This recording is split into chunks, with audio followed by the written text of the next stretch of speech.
नमस्कार। आदर्श शिक्षण समिति की ई क्लास में आप सभी का स्वागत है। कक्षा 9वीं हम पढ़ रहे थे chapter 4 in the kingdom of fools, मूर्खों के राज्य में।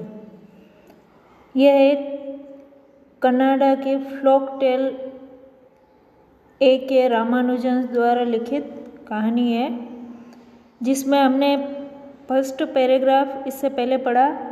उसमें हमने पढ़ा कि एक ऐसा राज्य जहाँ राजा, मंत्री व प्रजा सभी मूर्ख है और वे चाहते हैं, राजा और मंत्री, कि हम अपने राज्य में दूसरे राजाओं की तरह कार्य नहीं करेंगे, और इसलिए उन्होंने दिन में सोने का और रात में जागने का आदेश निकाल दिया। अब उनके राज्य में सभी दिन में सोते थे और रात में काम करते थे। ऐसे में वहाँ एक गुरु और शिष्य आते हैं। उन्हें बड़ा आश्चर्य होता है कि यहाँ जानवर, इंसान सभी दिन में सोए होते हैं और रात में काम करते हैं। अब इसके आगे हम पढ़ेंगे।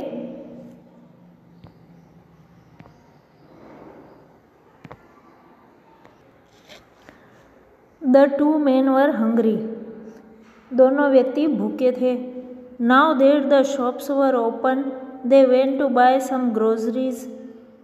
अब चूँकि दुकानें खुल चुकी थी तो वे खाद्य सामग्री खरीदने निकले। To their astonishment, they found that everything cost the same, a single dudu. Whether they bought a measure of rice or a bunch of bananas, it cost a dudu.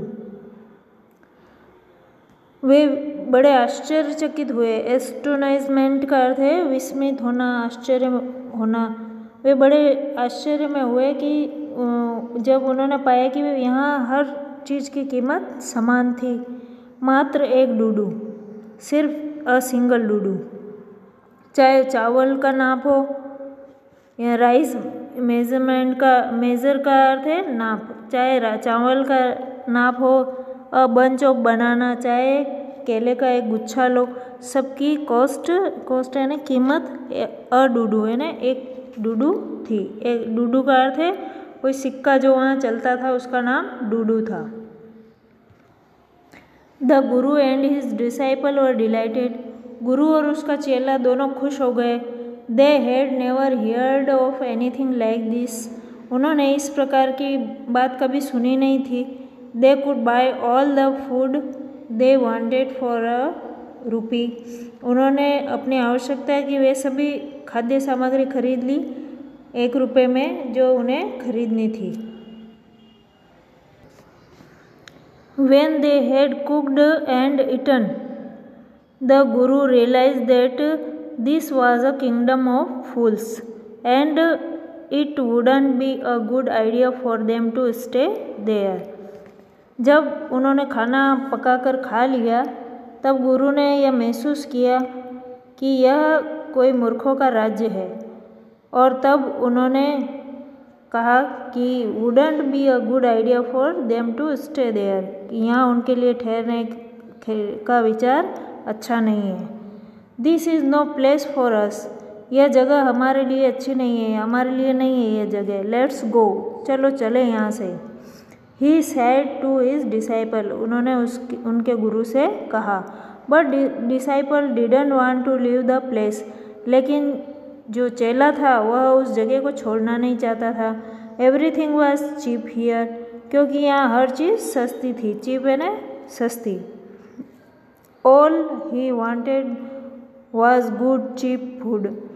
वह सभी चीज़ें जो वह चाहता था अच्छी और सस्ती थी, विशेषकर भोजन, फूड जो था वह सस्ता था।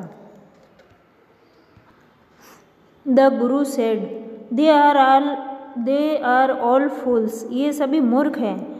This won't last very long. और ऐसा लंबे समय तक नहीं चलेगा। And you can't tell what they will do to you next.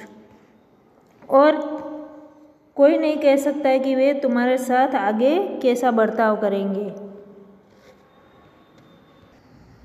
But the disciple wouldn't listen to the guru's wisdom, लेकिन उस शिष्य ने गुरु की उस बुद्धिमत्ता वाली बातों को नहीं सुना।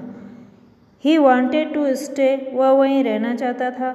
The Guru finally gave up and said, और अंत में गुरु ने जाने का फैसला कर लिया और कहा, डू वांट यू वर्ट, तुम्हारे जी में आए जो करो। आई एम गोइंग, मैं जा रहा हूँ, एंड लेफ्ट, और चले गए। द डिसाइपल स्टेड ऑन, शिष्य वही रुका रहा। At his fill every day bananas and ghee and rice and wheat and grew fat like a street side scared bull।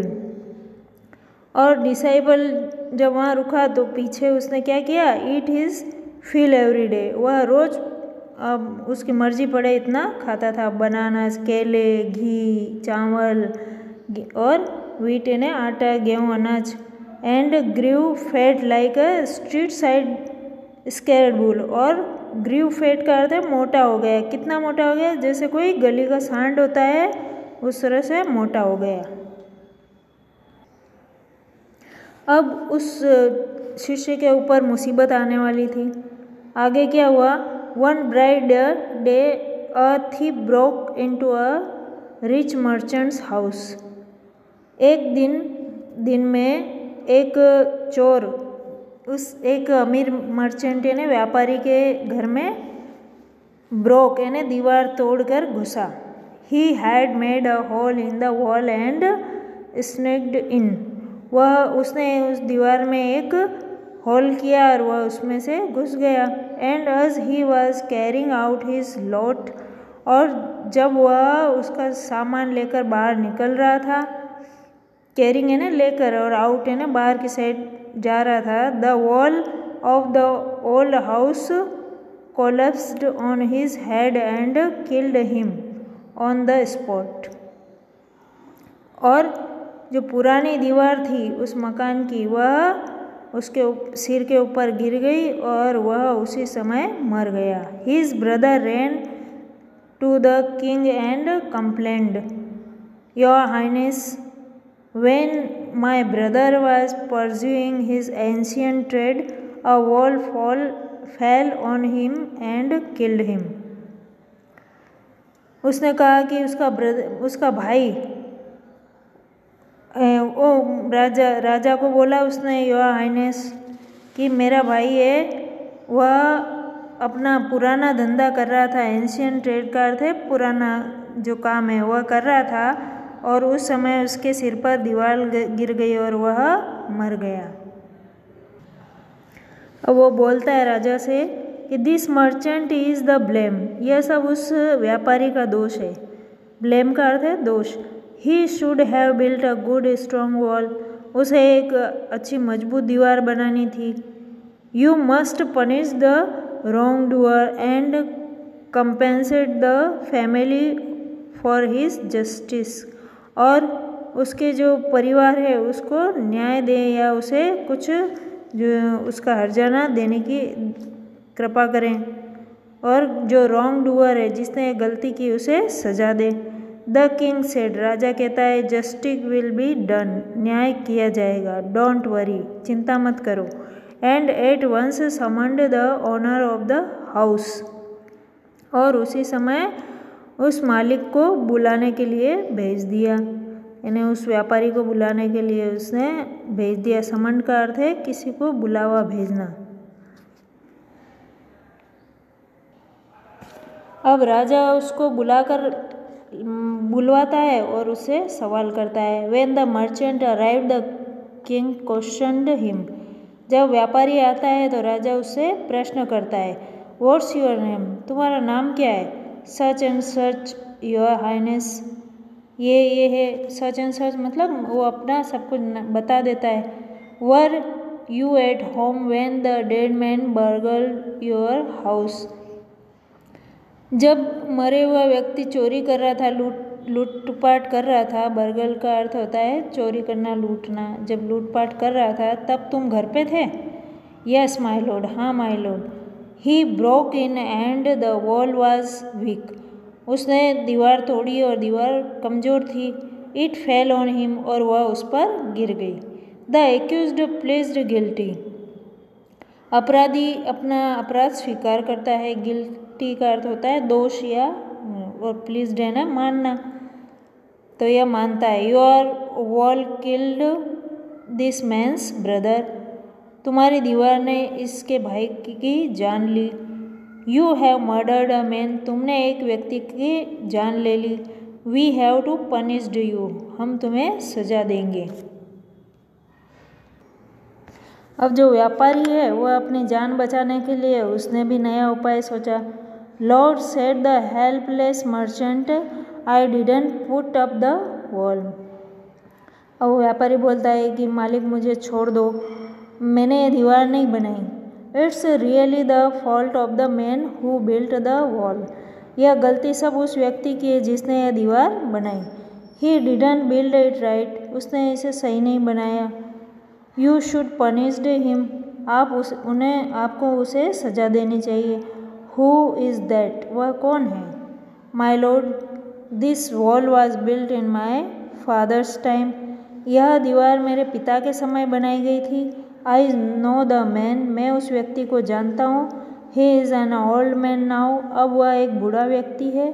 He lives near by, वह पास में ही रहता है।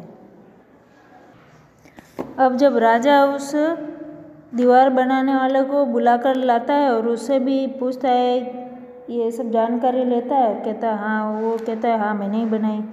तब फिर वो कहता है breaking before the king could order the execution, इससे पूर्व कि राजा उसको मौत की सज़ा सुनाते।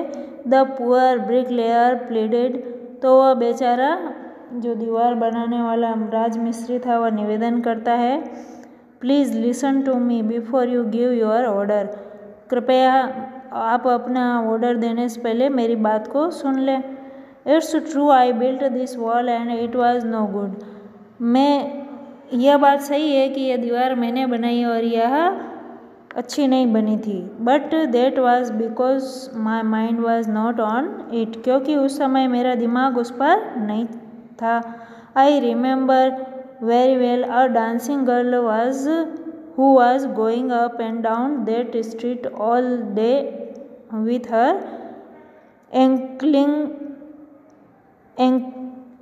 anklets jangling, and I couldn't keep my eye on my mind on the wall I was building. मुझे याद है कि उस समय एक नर्तकी, डांसिंग गर्ल का अर्थ होता है नर्तकी, कि जब मैं वो दीवार बना रहा था तब मेरा दिमाग वहाँ नहीं था और मुझे अच्छी तरह से याद है कि वहाँ एक नर्तकी जो सारे दिन अपनी पायल झनकाती हुई, एंकलेट्स जंगलिंग का अर्थ होता है पायल की छन छन की आवाज़ गली में वह बजाती हुई आती जाती रहती थी, और मैं अपनी आँखें तथा मन उस दीवार पर स्थिर नहीं रख सका। And I couldn't keep my eyes and my mind on the wall I was building, जब मैं यह दीवार बना रहा था तो अपनी आँखें और दिमाग उस पर नहीं रख पाया। You must get that dancing girl, आप उस नर्तकी को बुला ले। I know where she lives, मैं जानता हूँ वह कहाँ रहती है। अब हमने देखा कि कैसे सब एक दूसरे पर ऐसे टालते जा रहे इस केस को। उन्हें पता है कि उनका राजा मूर्ख है, जैसा कहेंगे ऐसा मान लेगा। तब वह यू आर राइट, अब वो उसको कहता है मिस्त्री को, हाँ तुम सही कह रहे हो। द केस डिपेंड्स, केस बहुत गंभीर है, गहरा, डिपेंड्स का अर्थ होता है गहरा है, गंभीर। We must look into it, हमें इसके अंदर तक जाना होगा। It is not easy to जज सच कॉम्प्लिकेटेड केस, इस तरह के जो गंभीर मामले होते हैं, कॉम्प्लिकेटेड का अर्थ है पेचीदा या गंभीर मामले होते हैं, उन्हें निपटाना आसान नहीं होता है। लेट्स गेट द डांसर, चलो उस डांसर को बुलाओ। वेयर योर शीट, वह अभी कहाँ है। The dancing girl now an old women, अब वह एक बूढ़ी औरत हो चुकी है। Came trembling to the court, और वह कांपती हुई कोर्ट में आई। ट्रेम्बलिंग का अर्थ होता है कांपना। Did you walk up and down that street many years ago? क्या तुम इस वोकअप एंड डाउन दैट उस गली में कई साल पहले आ जा रही थी? While this poor man was building a wall, जब यह गरीब व्यक्ति वहाँ दीवार बना रहा था। डिड यू सी हिम, क्या तुमने इसे देखा था? यस माई लॉर्ड, हाँ मालिक। I remember it very well, हाँ मुझे यह अच्छी तरह से याद है। अब हम इसका अगला भाग